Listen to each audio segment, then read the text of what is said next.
In a recent interview, Piers Morgan delved into a fascinating discussion with ex-Mafia boss Michael Franzese about the importance of Andrew Tate in today's world.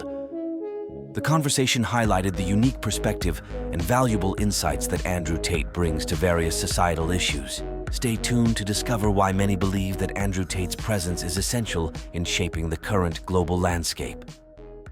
Andrew Tate is an interesting character. You're friends. Yeah. So you actually said this about me and Andrew Tate. You gotta love the way he controls a room. Whenever he gets into the room, the guy is intelligent, he's quick on his feet, he rattles things off, he's got such command of information. He sits down with Piers Morgan.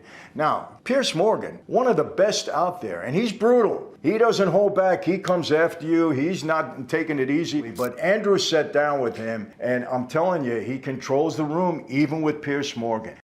Now, I would take slight issue with that, Michael, as you would expect. Well, I give you a good compliment because I believe that. Yeah, but I know what you mean about Tate. He's a very charismatic guy.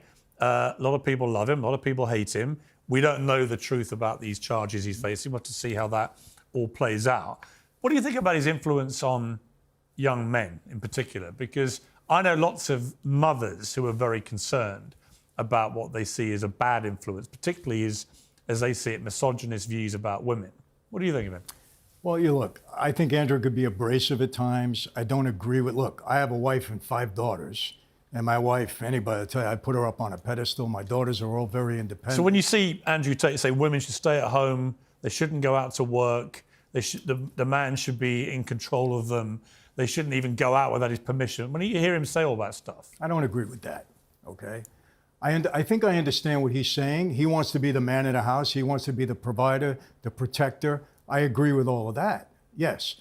I don't agree that she has to stay in the house and just be a housewife. No, I mean, if my wife wanted to work, she could work. As a matter of fact, she does work. She works with me.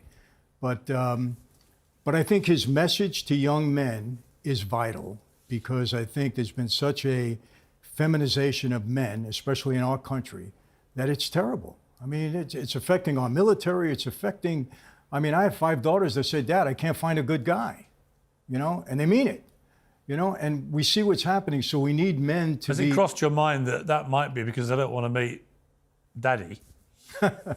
Well, or upset Daddy's daughter? Well, it could be, but in some cases it is. But no, I mean, look, I support his message to young men to be men. And like I said, I think a lot of the things he says are taken out of context because people do hate him, you know, because of what he says. But I support. I'm struck by just how widespread his influence is. Amazing. I would say 1 in 5 people that come up to me are young men who want to talk about Andrew Tate. What does that tell you?